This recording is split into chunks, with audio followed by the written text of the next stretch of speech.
Shalom Bapak Ibu, saudara-saudari yang dikasihi Tuhan. Senang menjumpai Bapak Ibu dan saudara-saudari dalam Sapaan Gembala dan Renungan Harian GKI Cikarang dengan tema Tuhan Sumber Hikmat. Renungan kita kali ini diambil dari Amsal 2 ayat 6-9. Amsal 2 ayat 6-9. Karena Tuhanlah yang memberi hikmat, dari mulutnya datang pengetahuan dan kepandaian. Ia menyediakan bahan pertimbangan bagi orang yang jujur, menjadi perisai bagi orang yang tidak bercela hidupnya, menjaga jalan keadilan, dan memelihara jalan orang yang setia padanya. Dengan demikian, engkau akan mengerti tentang kebenaran, keadilan, dan kejujuran. Itulah segala jalan yang baik. Saudara-saudari yang dikasihi Tuhan Yesus Kristus, kita sebagai orang tua seringkali memaksakan kehendak kita pada anak kita. Misalnya dalam memilih perguruan tinggi negeri. Saya memiliki pengalaman ketika anak saya ikut ujian perguruan tinggi negeri. Dengan semangat saya mengantarkan dia ke tempat ujian di Indramayu. Tentunya saat ini ujian sudah selesai dilaksanakan. Saya bertanya kepadanya, "Bagaimana anakku ujiannya?" Jawab anak saya, "Kurang begitu yakin, Pak. Ada beberapa soal yang tidak begitu saya pahami dan bisa saya jawab." Tentunya jawaban anak saya ini membuat hati saya kesal sekali, dan saya diam sepanjang jalan dalam perjalanan pulang dari Indramayu ke Cikarang. Saya bertanya dalam hati, kenapa ya dengan anak saya ini? Sudah dimasukkan bimbingan belajar dan diingatkan selalu belajar, tapi jawabannya kurang memuaskan saya. Saya marah dan kesal, padahal hasil ujian belum keluar. Saya pun segera mengambil keputusan agar anak saya belajar dan mengikut bimbingan belajar yang lebih intens lagi. Saya pikir dengan mengikuti bimbingan belajar lagi, akan ada banyak soal-soal yang bisa dia jawab. Jangan sampai anak saya menjawab kurang yakin atau tidak begitu paham.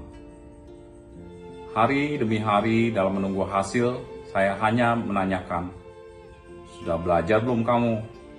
Atau kamu harus segera daftar ujian yang lain?" Tapi kemudian istri saya mengingatkan saya untuk berdoa dan meminta hikmat dari Tuhan, agar yang terbaik didapatkan untuk anak saya. Saya pun melakukan apa yang dianjurkan istri saya. Saya belajar untuk bersabar dan bersandar kepada Tuhan. Dan pada waktu pengumuman itu tiba, anak kami diterima di perguruan tinggi negeri.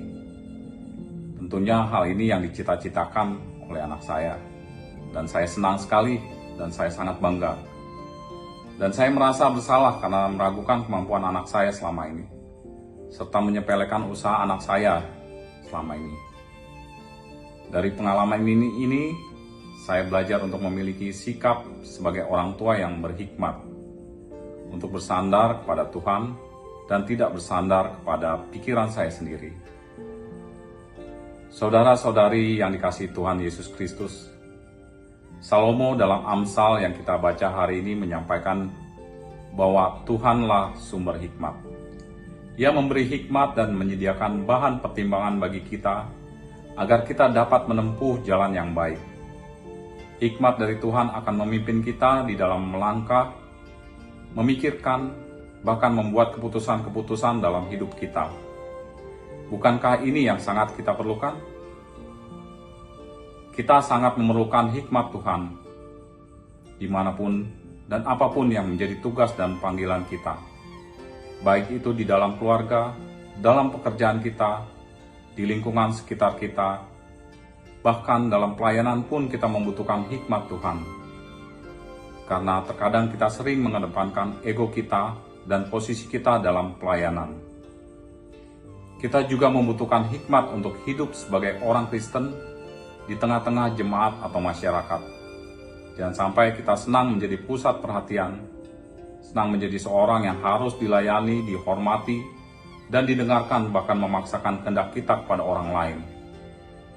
Dengan hikmat Tuhan, kita tahu apa yang kita lakukan, apa yang menjadi kehendak Tuhan, dan bukan kehendak kita. Mari Bapak, Ibu, dan Saudara yang dikasihi Tuhan Yesus Kristus, Tuhan mau supaya saudara dan saya menikmati hidup ini dan menikmati berkat dari hikmat itu sendiri. Datanglah kepada Tuhan yang adalah sumber hikmat. Jangan sungkan, jangan ragu untuk meminta hikmat darinya. Sebab dengan hikmat Tuhan kita dapat menjalani hidup sesuai dengan kehendak Tuhan dan memuliakan nama Tuhan. Amin. Mari kita berdoa. Ya Allah Bapa yang Maha Baik, terima kasih untuk penyertaan yang Engkau berikan kepada kami. Kami ingin menyerahkan hidup kami kepadamu.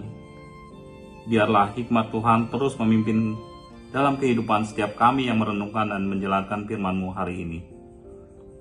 Apapun yang kami lakukan, kemanapun kami melangkah, dan tingkah laku seperti apapun yang kami buat dalam hidup ini, hanya Engkaulah yang menyertai. Pimpin kami agar senantiasa hidup dalam hikmat Tuhan untuk melakukan kehendak Tuhan setiap hari. Di dalam nama Tuhan Yesus, kami mengucapkan syukur dan berdoa. Amin. Demikianlah renungan kita hari ini. Semoga firman Tuhan hari ini dapat menyemangati kita untuk melakukan aktivitas kita, dan jangan lupa bagikan renungan ini kepada saudara-saudari yang lain. Tuhan Yesus memberkati. Haleluya. Amin.